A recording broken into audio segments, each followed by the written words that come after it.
channel pertama yang punya fast wireless charging. Welcome to Tech Tech Channel. HP ini tuh baru banget dirilis 21 Maret kemarin, yang artinya handphone ini tuh masih baru banget ya. Kemarin gue beli handphone ini tuh di harga sekitar 2,6 jutaan untuk varian yang RAM 8GB, storage-nya 256GB, yang menurut gue itu tuh gede. Gue udah sempet lihat dari box sama websitenya mereka.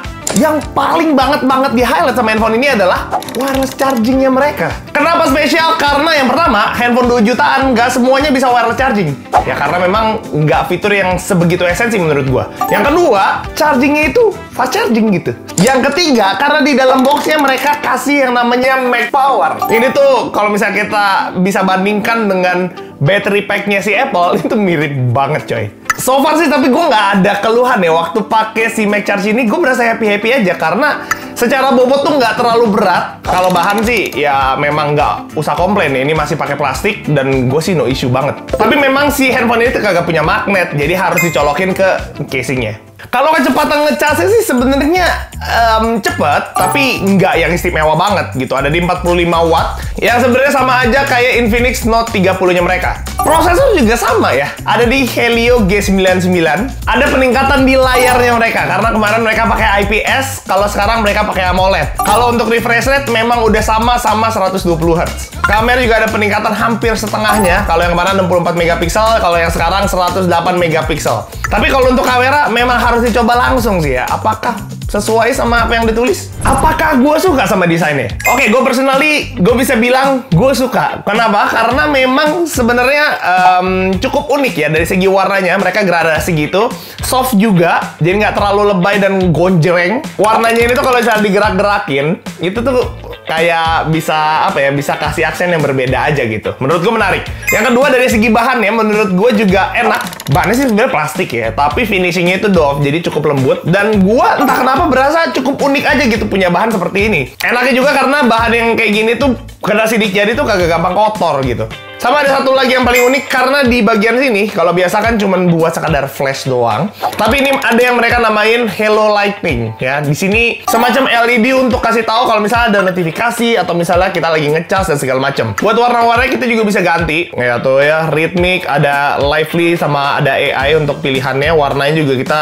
punya pilihan, tapi nggak terlalu banyak menurut gue di sini. Kita juga bisa matiin ya skenarionya ya, mau buat incoming calls, notif, charging, games dan segala macam ya. Kalau misalnya kalian nggak suka, tinggal matiin aja. So far selama gue pakai handphone ini sih, secara bobot gue nggak terlalu masalah ya, karena memang bobotnya juga lebih ringan daripada si Note 30 kemarin. Biasanya ini sih udah tergolong tipis, walaupun kalau dilihat secara seksama gitu ya, ini nggak terlalu simetris. Di bagian sampingnya itu masih lebih tipis daripada di bagian atas sama bawah. Tapi sekali lagi gue cuma bisa bilang ini tuh bukan masalah. Gue cuma mau komen aja gitu. Oke, buat portnya, di sini sudah tidak ada aux ya, jadi nggak bisa pakai earphone lagi, mau nggak mau TWS. Dan untuk SIM-nya di sini cuma bisa pakai dual SIM, tidak bisa pakai memori tambahan. Apakah enak bang kalau dipakai buat hari-hari? Kalau secara spek gue bisa bilang ini di atas rata-rata ya. Lock screen ya, mereka udah bisa fingerprint sama bisa pakai Face ID. Cukup nilai plus karena memang layarnya mereka tuh udah AMOLED. Mereka udah ada Dynamic Island-nya, ya secara estetika sih menarik aja. Cuman waktu penggunaan aslinya, beberapa kali gue coba membuat lock screen itu kayak rada nge-lag gitu cuy, jadi nggak sesmooth biasanya. Entah, gue juga nggak ngerti kenapa. Buat UI gue sih suka ya, karena cukup clean, nggak terlalu banyak bloatware. Terus juga dari segi shape-nya gue demen, rada rounded gitu ya. Di sini gue cek sih tidak ada iklan ya.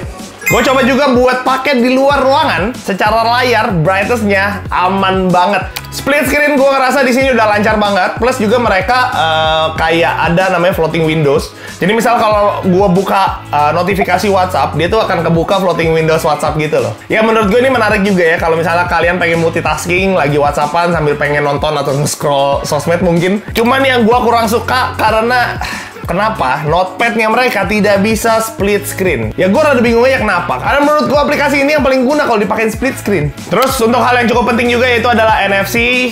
Handphone ini udah bisa. Oke, sekarang kalau buat nonton gimana nih bang? Gue bisa bilang buat nonton atau entertain udah enak banget. Pertama, tadi ya dari segi bezel yang udah tipis. Jadi buat lo nonton secara layar ini udah luas. Untuk resolusi juga cukup tajam. Warna juga nggak ada masalah. Untuk di Netflix ini udah widefine L1, jadi kalian bisa playbacknya itu tuh secara Full HD. Buat sound juga udah cukup enak ya. Mereka pakai JBL di sini.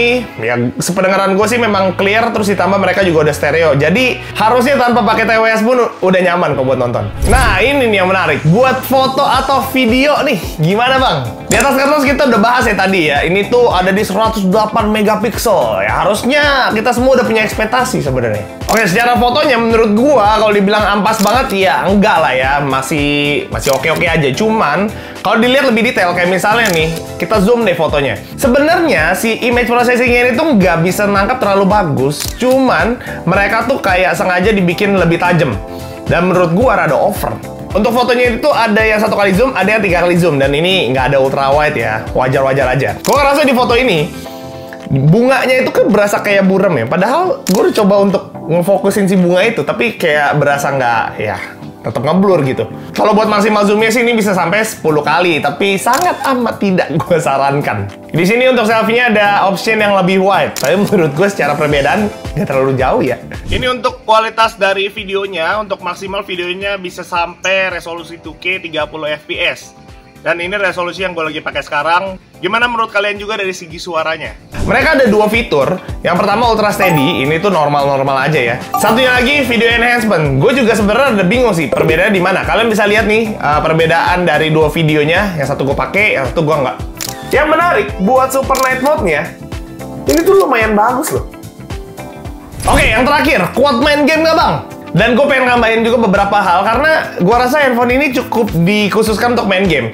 Yang pertama, pasti secara performance ini bisa di-boost. Secara prosesor yang udah cukup kuat, refresh rate udah tinggi. Plus mereka juga ada bypass charging. Jadi kalau misalnya lo mau main lama, tapi nggak mau ngerusak baterai, tinggal lo colokin aja, tapi lo nyalain bypass charging. Tanpa banyak cincong, kita akan langsung tes main game.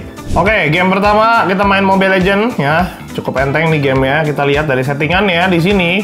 Ini kebuka untuk Super dan Ultra ya, kita langsung cobain aja apakah dia akan nge-lag atau enggak.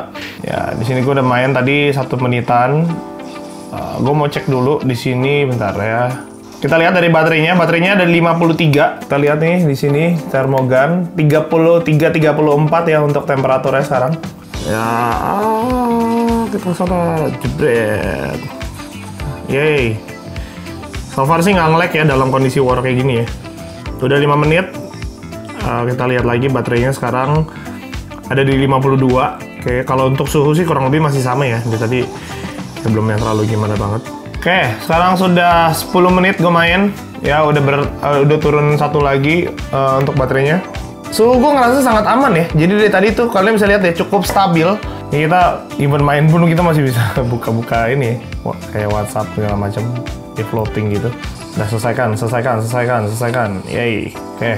Oke, suhu terakhir naiknya amat sangat dikit ya menurut gue, cuma 1 derajat Celcius cuy. Oke, ini gue udah masuk ke game Genshin Impact. Oke, jadi pertama gue akan coba rasakan dulu aja main di game ini. Ini tuh sekarang udah 49 baterainya. Karena setahu gue kalau main Genshin Impact itu memang lebih cepet menguras baterai. Sempat sedikit patah tadi gue berasanya, nggak sesmooth itu, padahal ini gue belum ganti settingan apa ya, jadi ini masih defaultnya mereka. Kalau dibilang playable nggak bang? Menurut gue sih ini playable ya. Yeay, akhirnya ada ketemu musuh. Masih ada nggak? Sini, gue bantai lo semua. Masih ada. Oke. Boom. Oke. Mana sini? Tuh kan sekarang udah 48, padahal baru beberapa menit gue main. Ya gue bisa simpulkan sebenarnya untuk suhunya ini itu ya masih tergolong nggak cepet panas gitu. Sekarang kita udah bisa ganti grafik, yes. Oke, kita lihat grafiknya lowest ya. Lowest aja udah frame drop. Kita akan coba di medium, separah apa dia. Kita lihat ya, sekarang udah 46 baterai gua. Di jam 2.34 kayak gue udah main 10 menitan lebih. Memang cukup menguras kalau main Genshin Impact, selalu begitu sih. Untuk memang di sini sinyal gue nggak terlalu oke ya kalau dilihat-lihat ya. playable masih sangat playable sih kalau gue bilang. Cuma memang tetap ada apa frame drop juga.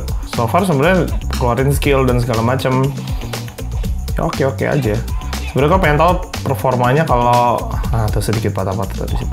Cuma gue cukup kagum dengan temperaturnya karena sampai sekarang kalau gue sih ngerasa belum yang panas banget gitu ya. Bahkan masih kurang lebih sama kayak di awal tadi kita main Mobile Legends. Gokil ya. Oke, ini terakhir ya sebelum kita selesai nih. Kita matikan ini si burung apa inilah, burung gagak. Nah, dia mau sampai mati. Oke, 242 baterai gua ada di 44% ya. Masih di 33-34 derajat. Wow, mantap. Jadi kesimpulannya handphone ini bagus atau enggak? Menurut gue memang bagus di kelasnya. Tapi ya sekali lagi ini tuh sesuai sama kebutuhan lo. Kalau gue mau beli handphone 2 jutaan kayaknya nggak akan gue ambil ini. Kenapa? Karena kebutuhan gue lebih banyak di video, audio, dan foto. Jadi gue rasa nggak akan secure gue pakai handphone ini. Gue pun jarang main game. Jadi fitur-fitur tadi juga jadinya useless buat gue. Tapi nggak tahu deh kalau kalian sendiri gimana? Apakah handphone ini udah jadi wishlist kalian? Tulis juga di kolom komen pertimbangan kalian beli handphone ini. Kira-kira nextnya gue review handphone apa ya? Kalau ada duit sih, ya nanti gue beli. Tapi kalau nggak ada, ya mohon bersabar aja. Kalau kalian juga mungkin punya kritik sama video ini, tulis aja di kolom komen. Sampai jumpa di video berikutnya. Bye-bye.